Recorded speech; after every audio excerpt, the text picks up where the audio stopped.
Wendy is with us in studio today, and we're going to be talking in a moment or two about best practice around estate agents conducting credit checks. We'll explain why in a moment or two.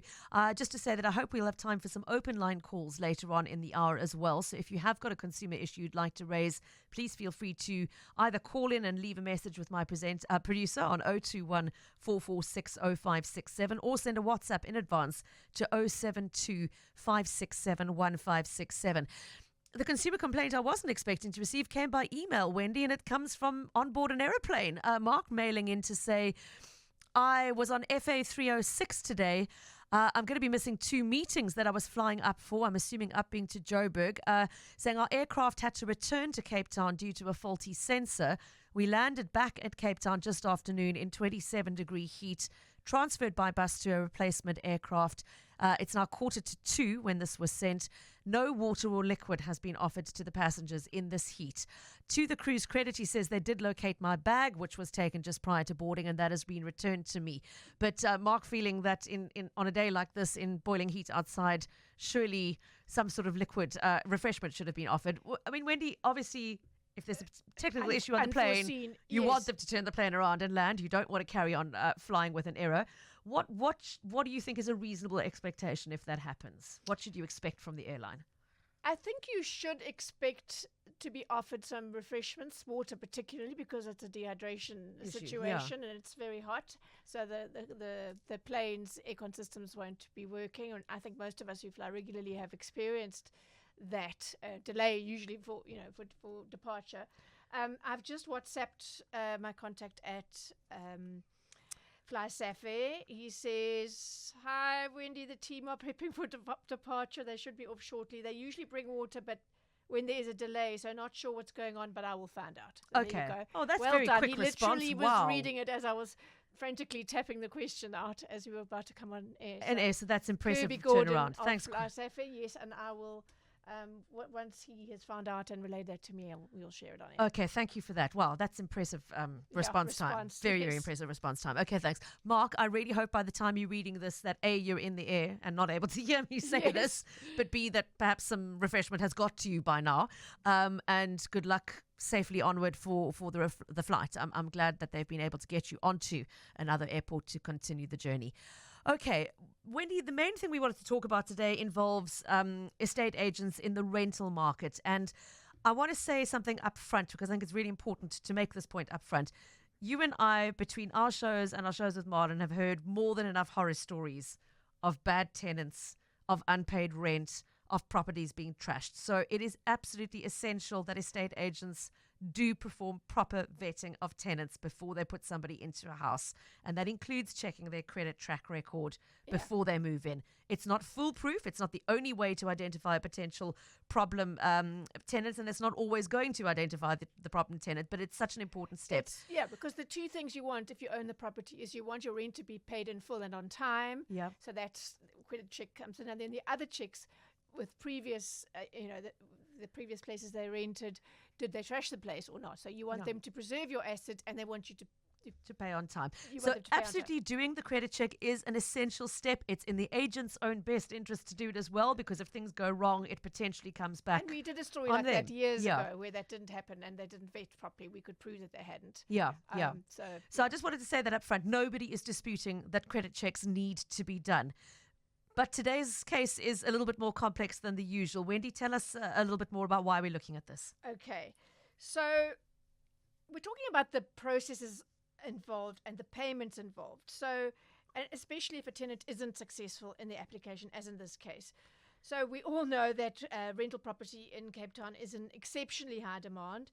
I'm told that most adverts draw a huge response from prospective tenants, up to 30 per property. Think about that. Okay. So it's a lot for an agency to manage, but it's also requiring a lot of a tenant who's desperately trying to get a property, and everyone they're up against potentially 30 other people. So it's tricky for both sides. Applicants get asked for a credit check, as we've said, fair enough, in fact, essential. And the agency has to pay TPN. And TPN is the only credit bureau globally that specializes in tenant behavior. They actually released their quarterly snapshot of what's going on in the rental market just this morning. The study today raises an interesting question. You have to pay, the agency has to pay TPN per check. Okay. And obviously, I think it's fair enough for that cost to be passed on to the applicant. All fine with that. But what if they charge for a credit check that didn't actually happen? They should get their money back. But in our case study involving Sharon Boshoff, her daughter and the housemate, all three of them, they're currently living in a large house. The owner has said, sorry, I have to give you notice, I need to do major renovations. So they're now unexpectedly in the rental market. She says, so they paid for the three of them to be credit checked, and they were told later that they weren't successful. And that was that. And then days later, Sharon did a check to see on an app to see if there was a credit check done, because she thought, now I want it so that I can submit it to other agents, not have to pay again and again. And she was told, oops, actually, we didn't do one because there was a successful one already in place. There was some query around the income because two are retired, and it's hard to prove that you have sufficient money to pay rent when you don't have a regular income, right? It's okay. So she'd paid for a credit check to be done, but the credit check hadn't been done. They didn't tell her when they told her that the application wasn't successful. And then days later, she found out the credit check wasn't done on her own, and said, "I'd like my money back, please." And then she was said, "Oh yes, sure. Yeah, give us your banking details," and it was done very quickly. But she was a bit unnerved by that experience and said to me, "But what if I hadn't asked?" Yeah, but before we dive into the details of that, just quickly, Marcus, before we go into the TPN, so Mark has mailed to say water now being distributed after more than an hour and a half on the ground. So I don't know if that's Kirby's doing. No, probably. No. I don't. Well, yes, because he says they've departed already. This was at 14:20, 2 minutes ago. But I've given the crew the go-ahead to give free catering. Okay, nicely done. That was actually from the ops team, and he's forwarded it. Okay. So how's that for? That's very quick response. Okay. Mark, well, if you are now in the air, you won't be hearing this, but thanks for letting us know the update that it did happen, and safe onward journey to you. That's very impressive response time, I have to say. Okay, Wendy, sorry, back to the agent question. Before we go into the details of Sharon's case, yes, you've just mentioned that TPN released a snapshot this morning. Just this morning, and it's very, very interesting to look at what that snapshot tells us about what's happening in the market right now. Should we start there? Yes, let's. For context, so they do this, does TPN once a quarter, so 4 times a year, and compared to the previous quarter. So tenant payment performance, 83% of residential tenants, and this is South Africa-wide, not just Cape Town, residential tenants remained in good standing in the second quarter of this year. So if you take a glass half empty view, that would be 17% are not. So almost 1 in 5 are not paying in full on time. Yeah. Okay. We can remember the show of, 2 weeks ago? Yeah. The squatters. Rental increases slowed to 4.29% in quarter 2 this year, down from 4.87. It's quite significant in the previous quarter as landlords aimed to avoid vacancies. I would imagine that figure is skewed by other regions where rentalism is as in higher demand in Cape Town. The best performing tenants were those paying between 7,000 and 12,000 Rand a month. 88.58% of those are in good standing. The luxury rental bracket with monthly rentals of higher than 25,000 Rand remained stable with 82.29% of tenants in good standing. Squatting, we just mentioned that. The TPN squat index, I didn't know there was such a thing, rose to 3.71% in the second quarter. And I would love to know what that number represents. I think I must go back. It's a different topic from today's, but I'm going to interrogate that. Regional growth. Gauteng has experienced 3 consecutive quarters of slower rental value growth, while the Western Cape's rental escalation slowed from 7.1% to 6.98%. Not very much. Okay. Yeah. Thanks. Just very interesting stats. And what really fascinates me there, that the best standing tenants are not the wealthiest tenants. It's people in the 7,000 to 12,000 Rand. Isn't that rental interesting? Market. That's very interesting. Also a standout for me. Yeah. Okay. So let's just go back in a little bit more detail into what happened with Sharon Boshoff. As you've already told us, She's living with her daughter and a housemate, 3 of them in a house. They've had to move out because of renovations being done, and they were looking for a place together. Tell us what happened next. Okay, so she says she obviously applying with various agencies. She showed me little snippets from the application fee. The one agency wanted 400 Rand for a credit check. The other wanted 200 Rand.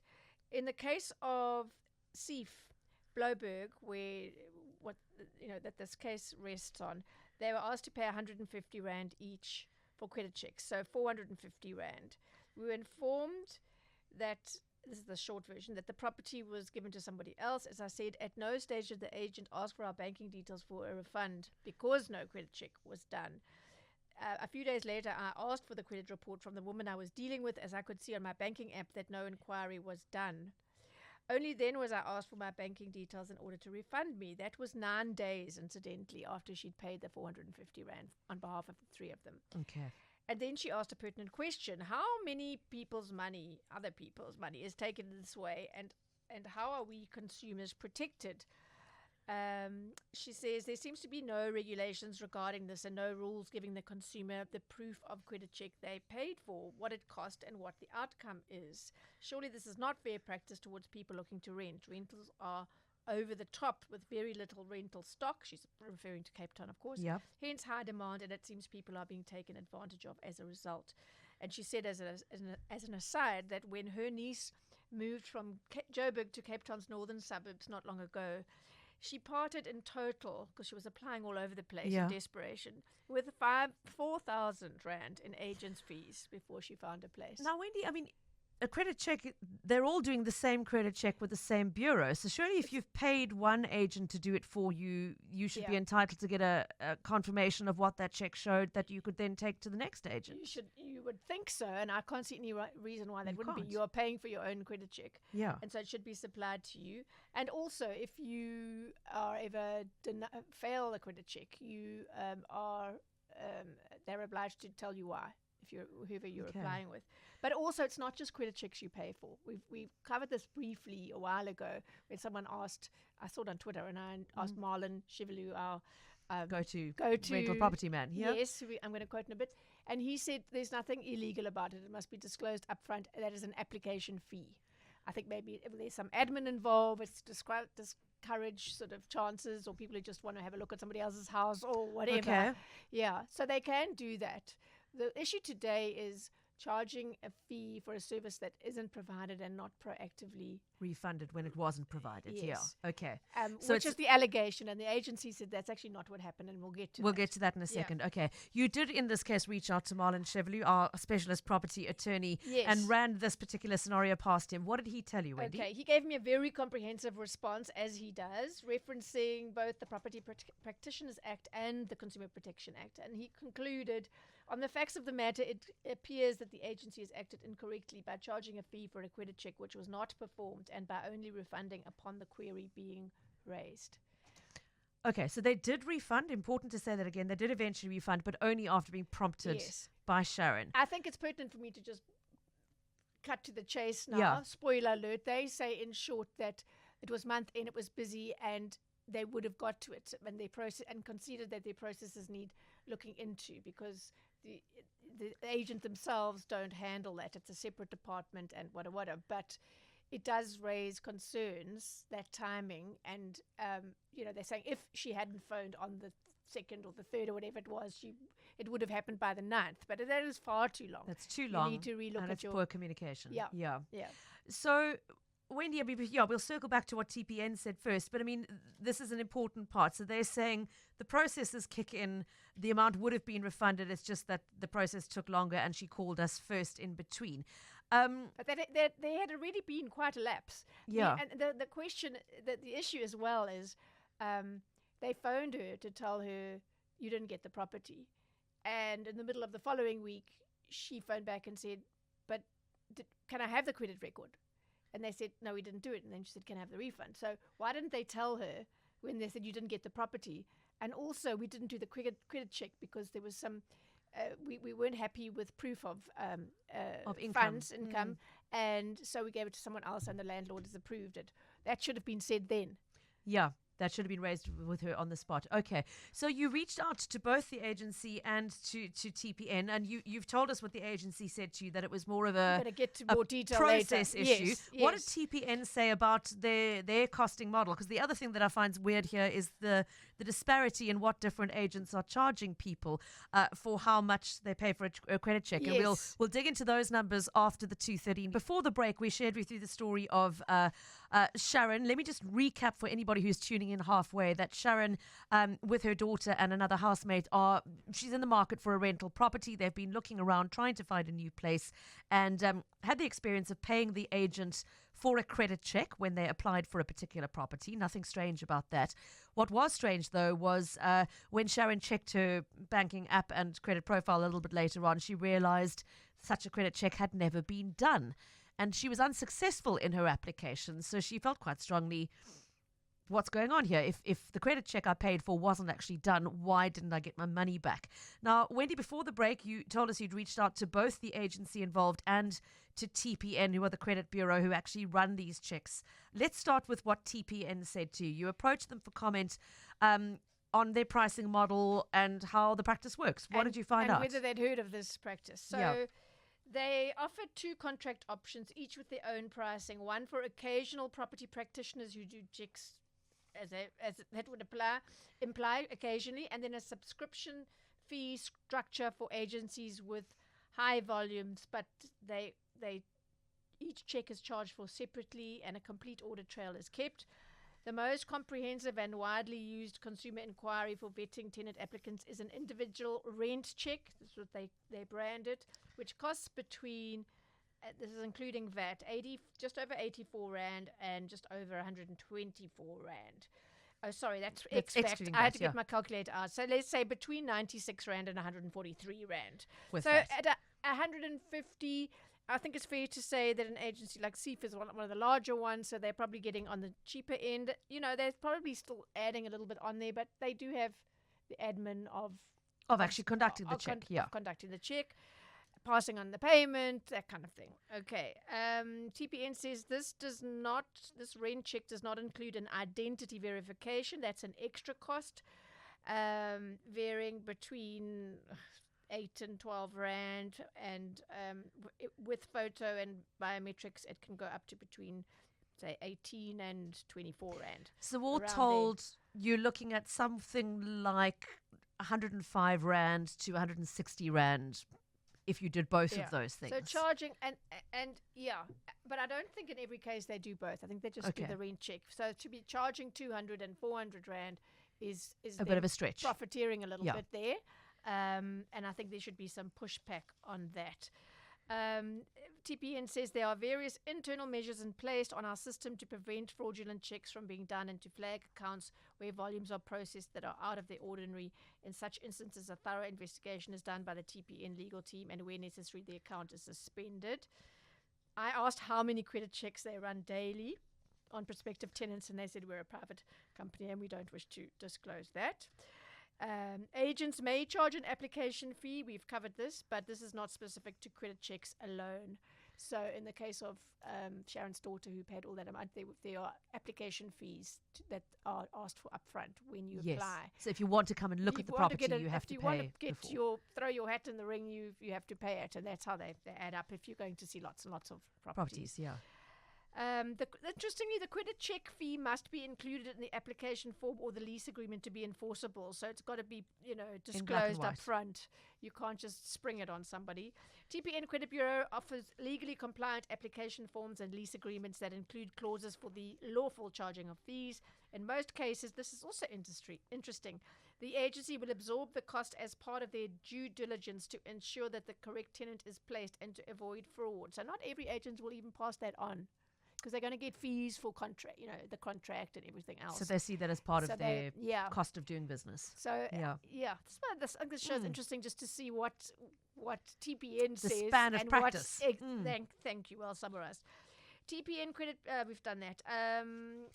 We are not aware of the described actions of agents who do not advise, and we do not advise or promote the non-refunding of amounts for duties that have not been performed by the agents.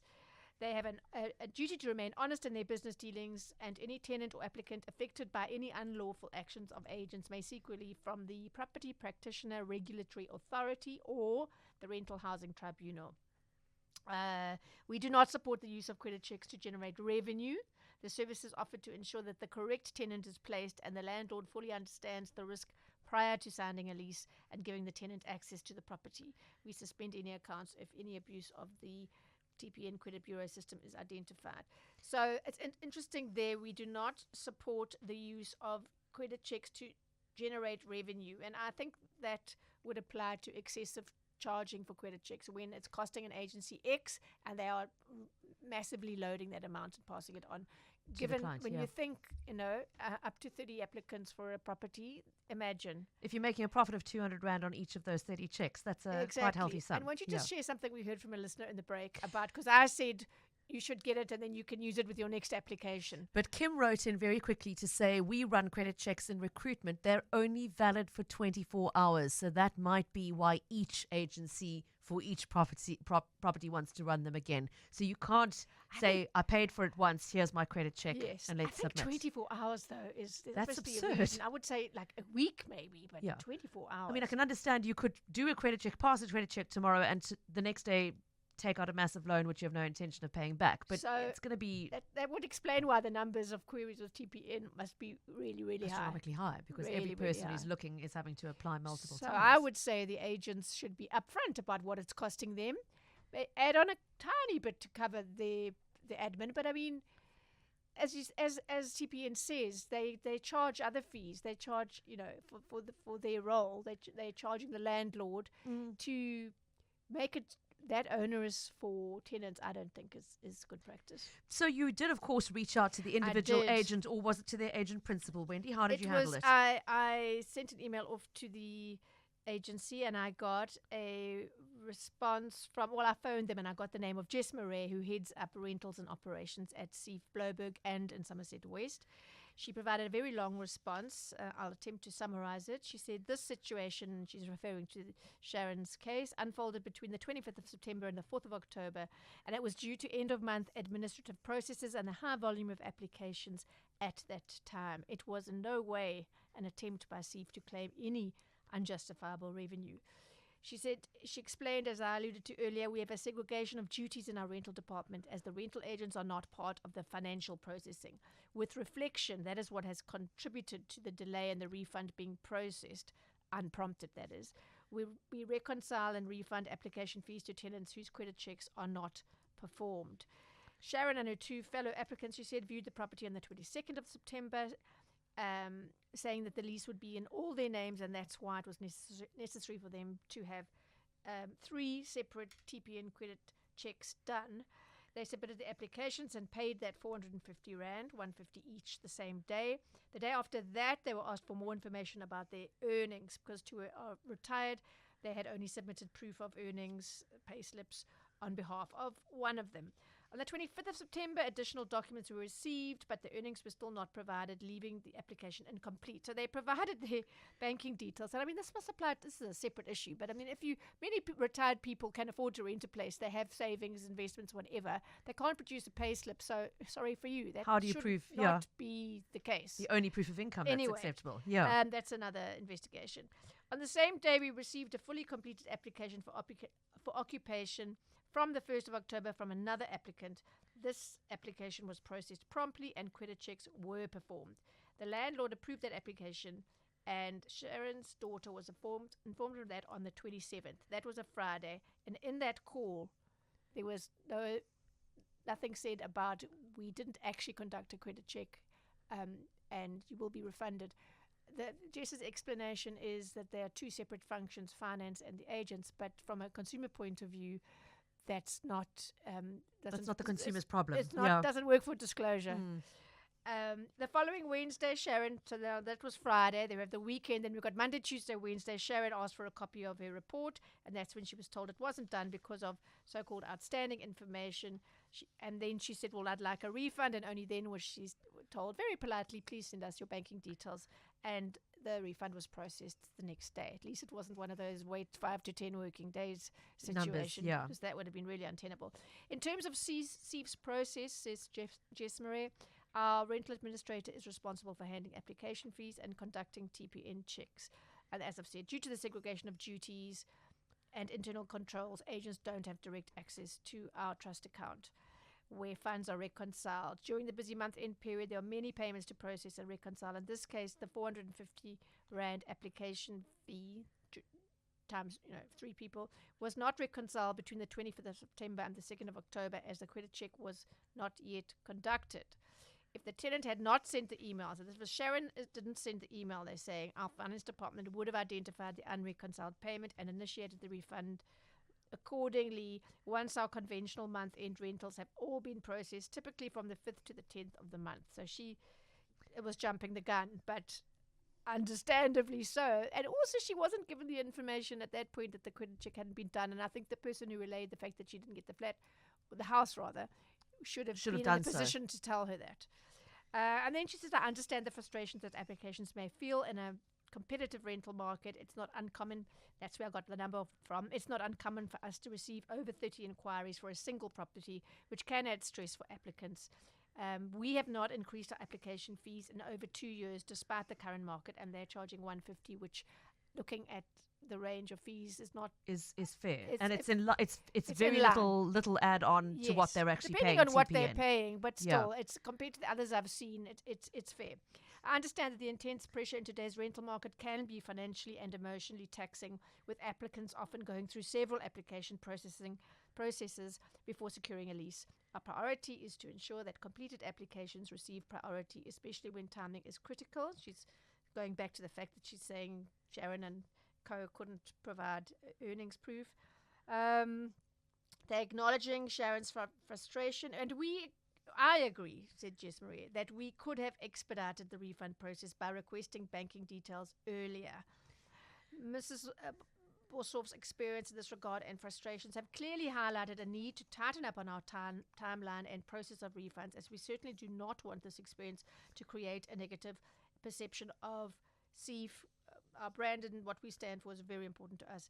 I would be happy, she said, to complete the credit checks free of charge once we receive confirmation of income for each individual. The offer stands as part of our commitment to assisting the application. Well, from what we've heard, there's not much point in doing that, because they'll only be valid for a few and hours. She's saying actually they've got to the point where they might buy a place. Okay, because they're so the frustration's coming through on the WhatsApp line, because others are sharing their examples, and Nicole, for example, saying, this is so frustrating. The last time I was searching for a rental, each agency wanted to do their own check, which we had to pay for. They did not recognize anybody else's checks due to fraud.